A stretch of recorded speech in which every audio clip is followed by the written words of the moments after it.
also been joined by Major Mohammad Ali Shah.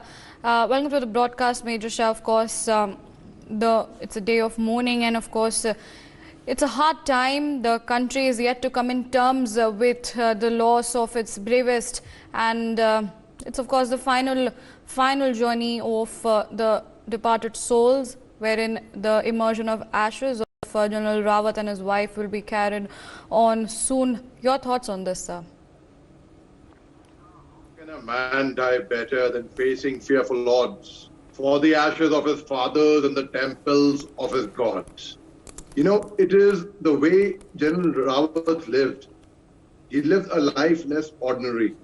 The way he departed the world, it was again, anybody would want to go with so much of grace and so much of respect and honor that way. So yes, we have to mourn, we have to shed a tear, there's no doubt.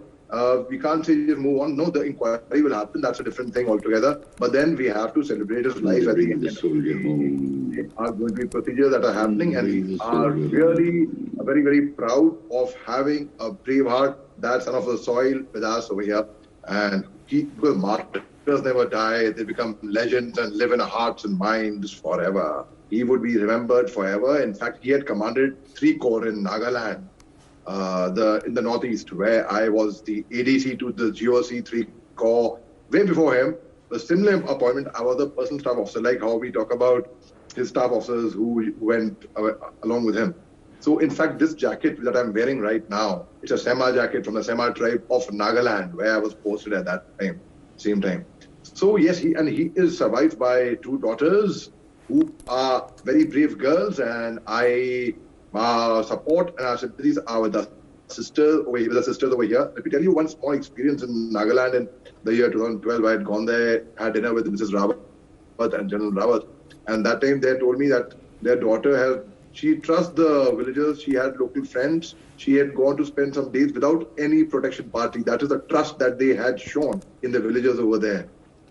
Imagine the corps commander's family is going there without protection. I mean, that is the trust. So really, he knew, I would call him an iron fist in velvet gloves. He knew where to actually be hard, where actually a soft talk has to be given. So he was a thorough diplomat and a soldier at the same time, a person. And I would like to conclude by saying they don't make men like him anymore, Riyanka. Right, Major Shah, it's a very difficult situation for any family who is, of course, facing a loss. But when it comes to the families of the army men, how do you get this courage and the strength to, stand straight and face this emotional battle? There's no doubt about that. We all know that. I get a lump in my throat as I say it. I'm so sorry, pardon me. Their families are the bravest. It is their families who are left behind, and they bear the brunt. But I must tell you, it's a very, very proud moment for any family whose family gets martyred. So yes, how do families cope with it? The nation stands by martyrs' family forever. Forever. They are never alone. They are always there. So that is the thing. So I would request you can just mute yourself so you can hear you.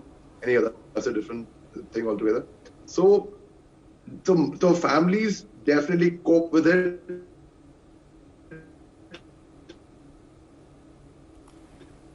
We stay so Rawat commanded, and General Bipin Rawat had told me 2 things. One, Beta, our generation should always strive, the young generation, to be at least 2 steps ahead of their father.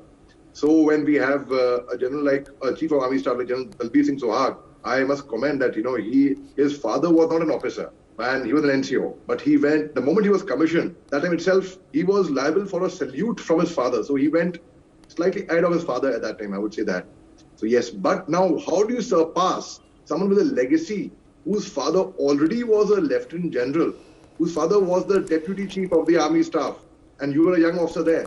You would be under a lot of pressure. Field Marshal Law Montgomery had once said that sword of honors who pass out as the toppers of the course in academy rarely become generals. And here we have an example of General Bipin Rawat, who passed out from the academy as a topper, as a sword of honor, and not just become a general, became a 4-star general, not only just became the chief of the army staff, became the chief of the first chief that too, of the entire defense services, CDS, Chief of Defense Services. I mean, it is like, so, and he lived up to it, because when he told this to me, when he was a corps commander at that time, and he was not in line to become the chief at that time. No one could have thought that probably he would be the chief. But then, yes, the universe listens to it, and you get what you deserve, right? So he actually became the chief, and we couldn't have got a better man than General Rawat to be the chief of defense staff. I mean, because of him, the nation's army, navy, air force got integrated. We owe him a lot, because China has just integrated their PLA and their PLF, their air force recently, like just a few days back, which we had done a couple of years back. So most certainly, and in 2017, General Rawat had said that India is ready for a 2.5 front war. On one side China, on the other side Pakistan, and then fighting an internal problem of insurgency in Jammu Kashmir, where we fight our own people in Northeast and Jammu Kashmir. It's not easy at all. But General Rawat, very amicably, very gracefully, with an epitome of grace, he solved all the problems. So yes, yeah, that is how the martyrs' family, or the family of soldiers, actually ultimately bear the burden, and they live with it, but with pride, because, as they say, they become immortal. And when you go to a war memorial and you see your family member's name etched over there in history of India forever, it is a matter of pride, no doubt. But it is, at the end of the day, like for soldiers, when two classmates, one becomes a business tycoon, other joins the army. But then, when someday or the other, we all have to leave this world. We all have to depart. Someday or the other, that is inevitable. But to go so gracefully, without suffering, in a matter of few minutes,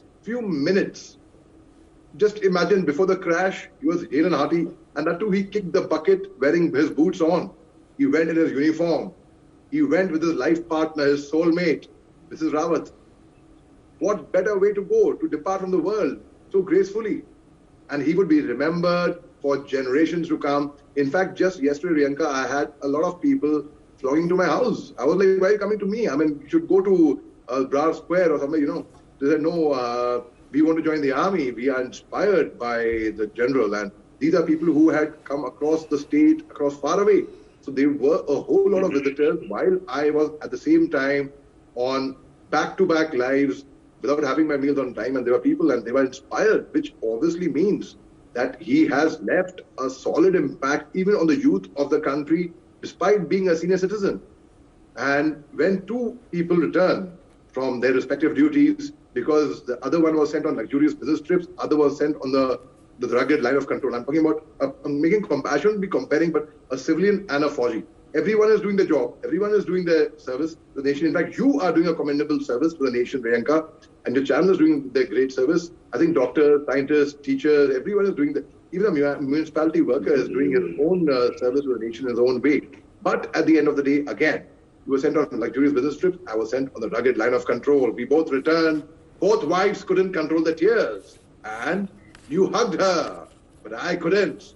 You wiped her tears, but I couldn't, because my bullet-ridden body was lying in the coffin, and the coffin was wrapped with a tricolor. My way of life ended.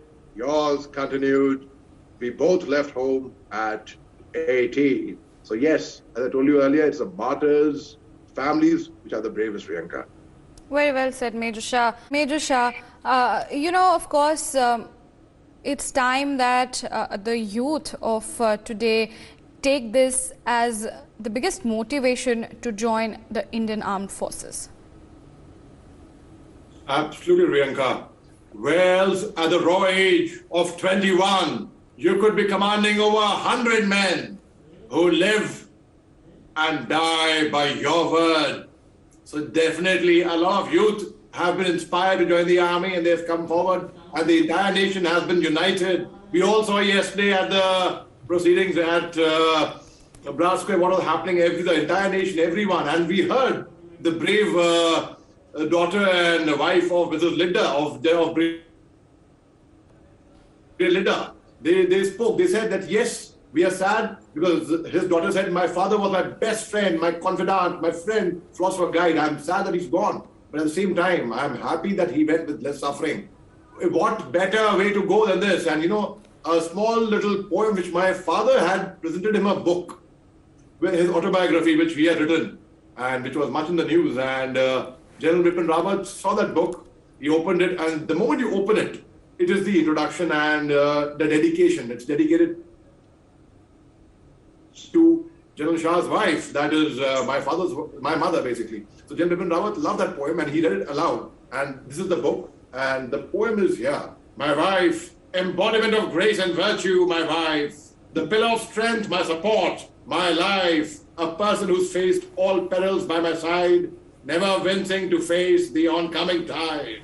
Her sole aim to care for our children, for she has labored tirelessly on that score. Frugal with herself, she generously gave the best to family with what she could save. A homemaker, decorator, an excellent cook, has ability to read any person like a book. Her counsel, sane and wise, could never be lost, ignored at great peril and immeasurable cost. 45 years together, what a blissful and fulfilling life. May Almighty bestow blessings on you. My dear wife, may you retain your strength and virtue. You've done your bit. It's my time to serve. So this poem is dedicated not just to the entire Veer Nari, but to all the wives, or because behind every successful man, there's a woman. It's the women who support the men. That is why they become where they are. And certainly, my heartfelt condolences to all the 13 brave hearts who left this world, all the departed souls. I'm sure wherever they are, they're in a better place and they're looking down upon us, smiling and showering their blessings upon us. My heartfelt prayers for Group Captain Varun Singh, who is battling for his life, and I'm sure he's going to make it. He's a fighter, a Shaurya Chakra awardee. That's an award for a gallantry award, a military honor for bravery. Only the bravest of the brave receive that. His father was in the army, incidentally from my regiment, the Regiment of Artillery, and I'm certain, just hold strong. If you can force your heart and nerve and snoot, and if you can hold your heart and nerve and snoot, to serve your turn long after they're gone. And so hold on when there's nothing in you except the will which says to them, hold on. So I'm sure Group Captain, and he will be back with us again, flying with full jest and full josh. Priyanka. Right, Major Shah.